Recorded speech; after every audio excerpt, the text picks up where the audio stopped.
नमस्कार दोस्तों। मैं दीपक शर्मा अंग्रेज आपका स्वागत करता हूं द लीगल चैम्बर में। अब दोस्तों, एक प्रॉपर्टी किसी दूसरे व्यक्ति को देना, चाहे वो कोई बेटा हो, बेटी हो, रिश्तेदार हो, पति हो, पत्नी हो, बच्चे हो, हर कोई अपने जीवन काल के दौरान जरूर करता है। अब जब बात आती है प्रॉपर्टी किसी दूसरे व्यक्ति को ट्रांसफर करने की, तो हर व्यक्ति के मन में यह सवाल जरूर उठता है कि आखिरकार कौन सा ऐसा तरीका होता है जो सबसे सही, सबसे कम दामों में और कानूनी रूप से बिल्कुल ठीक होगा, जिसका इस्तेमाल करके मैं एक प्रॉपर्टी किसी दूसरे के नाम कर दूं। अब कुछ लोग सेल डीड यानी कि बैनामा बिक्रीनामा का सहारा लेते हैं, कुछ लोग विल वसीयत का सहारा लेते हैं, कुछ लोग कोई गिफ्ट डीड बना देता है और वहीं कुछ लोग पारिवारिक समझौता करते हुए एक फैमिली सेटलमेंट डीड बनाते हैं और उसके माध्यम से संपत्ति को ट्रांसफर कर देते हैं। अब क्वेश्चन उठता है कि जब तक सब कुछ ठीक चल रहा है कोई दिक्कत नहीं है, पर जिस दिन कोई भी कानूनी विवाद हुआ, कोई भी लड़ाई झगड़ा हुआ, तो सबसे पहले उन दस्तावेजों की वैलिडिटी पर क्वेश्चन उठता है और बाद में उन्हीं दस्तावेजों को चैलेंज करके कोर्ट में जाकर कैंसिल कराया जाता है और फिर आप लोग परेशान होकर घूमते हैं कि हमें तो इस कानून के बारे में पता ही नहीं था। अब आज हम ऑनरेबल सुप्रीम कोर्ट की साल 2025 की एक काफी बड़ी जजमेंट लेकर आए और यकीन माने बिल्कुल लेटेस्ट और लैंडमार्क जजमेंट सुप्रीम कोर्ट की है, जहां पर हम यही बात करेंगे कि अगर एक प्रॉपर्टी को ट्रांसफर किया जा रहा है, जो लोग सोचते हैं कम से कम खर्चे में करें, जहां पर विल या गिफ्ट बनाते हैं, तो आखिरकार विल डीड, गिफ्ट डीड या सेटलमेंट डीड, इन तीनों दस्तावेजों में क्या चीजें कॉमन होती है, क्या क्या चीजों का ध्यान रखना चाहिए और कब आपका दस्तावेज आपके खिलाफ चला जाएगा आपको पता नहीं लगेगा। अब दोस्तों, अगर आप लोगों को हमारी ये वीडियोस अच्छी लगती हैं, अगर आप लोगों को हमारी तरफ से किए गए एफर्ट्स अच्छे लगते हैं, तो मेरा आप लोगों से अनुरोध है, इस वीडियो को आप लाइक जरूर करें, ज्यादा से ज्यादा शेयर जरूर करें और अपना वैल्यूएबल कमेंट सेक्शन में जरूर लिखें। तो चलिए दोस्तों, अब आज की इस वीडियो को हम ज्यादा लंबा ना करते हुए आज की इस वीडियो को स्टार्ट करते हैं।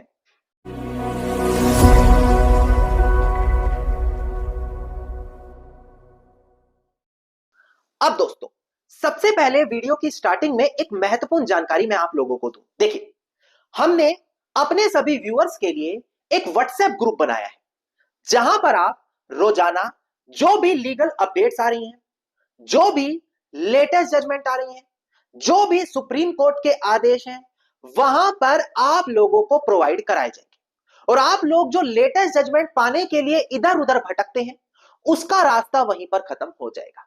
अब अगर आप हमारे साथ वहां पर व्हाट्सएप पर जुड़ना चाहते हैं, तो इसी वीडियो के डिस्क्रिप्शन में आपको एक लिंक दिखाई देगा, मात्र उस लिंक पर आपको क्लिक करना है और जाकर हमारे साथ व्हाट्सएप चैनल ज्वाइन कर लेना है। अब दोस्तों, हम बढ़ते हैं अपनी आज की इस वीडियो की ओर। देखिए, सबसे पहले आपको जानना होगा, परिवार के अंदर अगर आप एक प्रॉपर्टी ट्रांसफर करना चाहते हैं तो काफी ज्यादा माध्यम होते हैं। कुछ लोग जिसको परिवार वालों से पैसा लेना होता है, सबसे सिंपल तरीका एक सेल डीड, जिसे बिक्रीनामा कहते हैं, बैनामा कहते हैं, उस दस्तावेज को बनाता है और प्रॉपर्टी ट्रांसफर कर देता है। नाउ सेल डीड एक परिवार के अंदर बहुत ही रेयर कंडीशन में देखने को मिलती है। कारण, क्योंकि अक्सर बच्चे या माता पिता, भाई बहन एक दूसरे से पैसों का लेन देन करते ही नहीं है, तो बहुत ही रेयर कंडीशन होती है जब सेल डीड बनाई जाए। ज्यादातर केसेस में या तो विल वसीयत, फैमिली सेटलमेंट या गिफ्ट डीड होती है और अब हम इन्हीं तीनों पॉइंट्स पर बात करेंगे और इसी से जुड़ा हम जजमेंट डिस्कस करेंगे। देखिए, विल वसीयत एक ऐसा दस्तावेज है जिसको एक व्यक्ति अपने जीवन काल के दौरान बनाता है। उसमें अपनी इच्छाएं लिख कर जाता है कि जब मैं मर जाऊंगा, मेरी जो चल और अचल संपत्ति है इन इन व्यक्तियों को मिल जाए, किसको कितना हिस्सा मिले, किसको हिस्सा ना मिले, वो सारी चीज उस विल और वसीयत में बनाई जाती है। वैसे तो अगर आप रजिस्ट्रेशन एक्ट 1908 का सेक्शन 18 देखेंगे, तो वो बताता है कि विल वसीयत एक ऐसा दस्तावेज है जिसको रजिस्टर्ड करवाना जरूरी ही नहीं होता। फिर भी अगर आप इसको रजिस्टर्ड कराते हैं तो कहीं ना कहीं आपके पक्ष में आ जाता है। तो विल वसीयत में बस ध्यान यह देना है कि जो वसीयत करता है, जब तक वो जिंदा है तब तक वो उसका मालिक रहेगा और जिस दिन वसीयतकर्ता का देहांत हो गया, उसी दिन के बाद से सभी लोगों के हिस्से में प्रॉपर्टी चली जाएगी। नाउ दूसरा दस्तावेज आता है गिफ्ट डीड। गिफ्ट डीड में क्या होता है, एक व्यक्ति बिना किसी पैसों के लेन देन के, सिर्फ प्यार और प्रेम के चलते, जिसको लव एंड अफेक्शन बोला जाता है, अपनी प्रॉपर्टी किसी दूसरे को दान कर देता है, गिफ्ट कर देता है, उपहार में दे देता है। सबसे बड़ी बात, इसके लिए आपको सेक्शन 17 रजिस्ट्रेशन एक्ट 1908 देखना पड़ेगा। वो बताता है कि गिफ्ट डीड का रजिस्टर्ड होना अनिवार्य है, और अगर आपने गिफ्ट डीड रजिस्टर्ड नहीं कराई तो उस गिफ्ट डीड की कोई मान्यता नहीं है, अगर वो किसी अचल संपत्ति की गिफ्ट डीड है जिसकी वैल्यू 100 रुपए या उससे ज्यादा है। अब गिफ्ट डीड के अंदर सबसे खास बात क्या है कि जो गिफ्ट देने वाला है, जब तक वो जिंदा है, उसके जिंदा रहते हुए ही उस गिफ्ट को एक्सेप्ट करना पड़ता है। ये कानून है। एक्सेप्ट करने के तरीके अनेकों होते हैं। आप जाकर प्रॉपर्टी पर कब्जा ले लें, आप जाकर रिटर्न में दे दे मैंने एक्सेप्ट कर ली, एज आ डोनी उस गिफ्ट डीड पर साइन कर दे। किसी भी प्रकार से आपको जो गिफ्ट देने वाला है, जो डोनर है, उसके जीते जी उस गिफ्ट को एक्सेप्ट करना पड़ेगा, तभी कानूनी रूप से उस गिफ्ट डीड को वैलिड माना जाएगा। तीसरी कंडीशन होती है पारिवारिक समझौता, जिसको फैमिली सेटलमेंट कहते हैं। फैमिली सेटलमेंट में सभी पारिवारिक सदस्य आपस में बैठकर समझौता करते हैं, सभी उस पर साइन करते हैं, अपनी मर्जी से हिस्सा तय करते हैं, जिसको हिस्सा नहीं देना वो उसमें लिखा जाता है। पर सबसे बड़ी बात, सभी पारिवारिक सदस्यों के साइन होने जरूरी है, और इस फैमिली सेटलमेंट को भी सेक्शन 17 रजिस्ट्रेशन एक्ट 1908 के तहत रजिस्टर्ड करवाना अनिवार्य है। अगर आप इसको मेमोरेंडम याददाश्त के तौर पर बना रहे हो तो फिर भले रजिस्टर्ड मत कराओ, कोई दिक्कत नहीं है, पर फ्रेश पार्टीशन के तौर पर यह बनाया जा रहा है तो इसका रजिस्टर्ड करवाना अनिवार्य हो जाता है। नौ, ये पार्टीशन, जिसे फैमिली सेटलमेंट, विल या गिफ्ट, हर परिवार में देखने को मिलता है, और यह वही माध्यम है जिसके तहत आप बड़ी आसानी से एक संपत्ति किसी दूसरे के नाम ट्रांसफर कर सकते हैं, और ज्यादातर मामलों में आपने इन्हीं चीजों को सुना होगा। नौ, अब एक बड़ी कंफ्यूजन खड़ी हुई कि मान लेते हैं एक व्यक्ति ने किसी को प्रॉपर्टी ट्रांसफर कर दी, पर उसमें एक कंडीशन डाल दी कि जब तक मैं जीवित हूं मेरा इस पर अधिकार होगा, बाद में आप इसको रख सकते हो, और उस पर गिफ्ट डीड लिख दिया। तो क्या यह गिफ्ट डीड माना जाएगा, या इसको पारिवारिक समझौता मानेंगे, या इसको विल वसीयत का नाम दिया जाएगा? कई बार देखने को मिलता है एक व्यक्ति ये चाहता है कि जब तक मैं जिंदा हूं मेरा अधिकार रहे, और मेरे मरने के बाद मेरे बच्चों या जिसको मैं देना चाहता हूं उसको मिल जाए। अब ये कंफ्यूजन हुई कि भाई इसको विल माने, गिफ्ट माने, या पारिवारिक समझौता माने। इसी चीज से जुड़ा एक लेटेस्ट आदेश आया है। एक बार डिस्प्ले पर देखकर केस टाइटल ध्यान दीजिए, मैं ये जजमेंट आपको क्लियर करने वाला हूं। देखिएगा दोस्तों, डिस्प्ले पर केस टाइटल है इसका एनपी सर्वधरन, जो यहां पर अपीलियंट है, वर्सेस एनपी पोनम्मा एंड अनदर, जो हमारे यहां पर रिस्पोंडेंट है। इसका एसएलपी सिविल अपील नंबर है 4312 ऑफ 2025, और डेट ऑफ जजमेंट है हमारी 24 मार्च साल 2025। नौ, इसी जजमेंट में क्वेश्चन आया कि भाई अगर प्रॉपर्टी ट्रांसफर की जा रही है और ये बेसिक माध्यम अपनाए हैं, विल, गिफ्ट और फैमिली सेटलमेंट, तो कैसे उसको समझे कि ये विल है, गिफ्ट है, फैमिली सेटलमेंट है, और कल को जाकर वो दस्तावेज कैंसिल ना हो जाए। क्योंकि प्रेजेंट केस में क्या हुआ, एक पिता ने अपनी बेटी को पहले तो रजिस्टर्ड गिफ्ट डीड कर दी, बाद में जाकर उसको कैंसिल करा दिया, और अपने बेटे के नाम सेल डीड कर दी।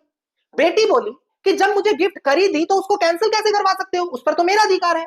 और पिता का कहना था मैंने गिफ्ट नहीं है तो विल वसीयत की है, और विल वसीयत में जब तक मैं जिंदा हूं मैं मालिक हूं, तुम मालिक नहीं बनोगे। अब क्वेश्चन आता है, क्या पिता उसको कैंसिल करा सकता है? क्या उसको गिफ्ट माने, फैमिली सेटलमेंट माने, विल वसीयत माने? अब डिस्प्ले पर देखकर ध्यान दें कि ऑनरेबल सुप्रीम कोर्ट ने इन तीनों दस्तावेजों के बारे में क्या बताया। देखिएगा दोस्तों डिस्प्ले पर, देखिए सबसे पहले सुप्रीम कोर्ट ने कहा कि जो गिफ्ट होती है, गिफ्ट डीड, वो वॉलंटरली ट्रांसफर, यानी कि अपनी मर्जी से बिना कंसिडरेशन पैसों के लेन देन किए प्रॉपर्टी को ट्रांसफर किया जाता है।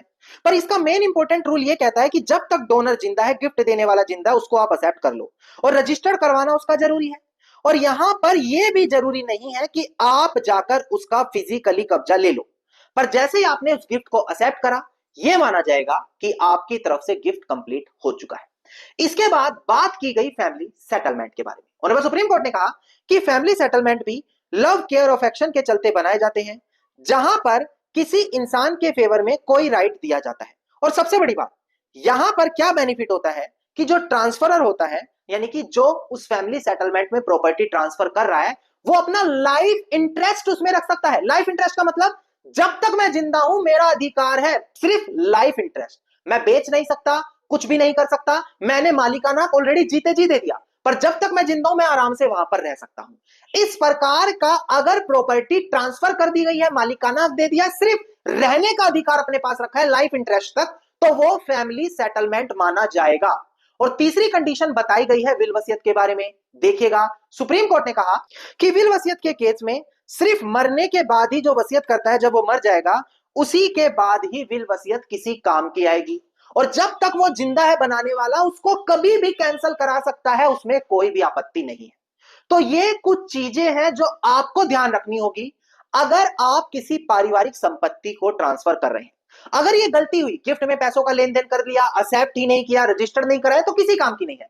फैमिली इंटरेस्ट में एक बेनिफिट है जो मैंने बताया, लाइफ इंटरेस्ट अपने पास रख सकते हैं कि भाई जब तक मैं जिंदा हूं यहां पर रहने का अधिकारी हूं।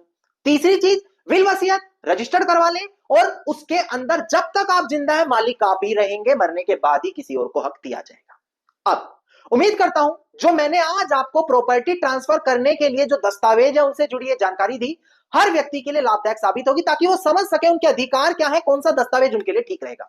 अगर आप इस जजमेंट की कॉपी पाना चाहते हैं तो वीडियो के डिस्क्रिप्शन में नंबर दिया है, नंबर पर कॉल करके आप हमसे जजमेंट की कॉपी ले सकते हैं। इसके अलावा अगर आप इसी प्रकार की महत्वपूर्ण जानकारी रोजाना पाना चाहते हैं तो चैनल को तुरंत सब्सक्राइब करके नोटिफिकेशन बेल आइकन आप जरूर दबा दें।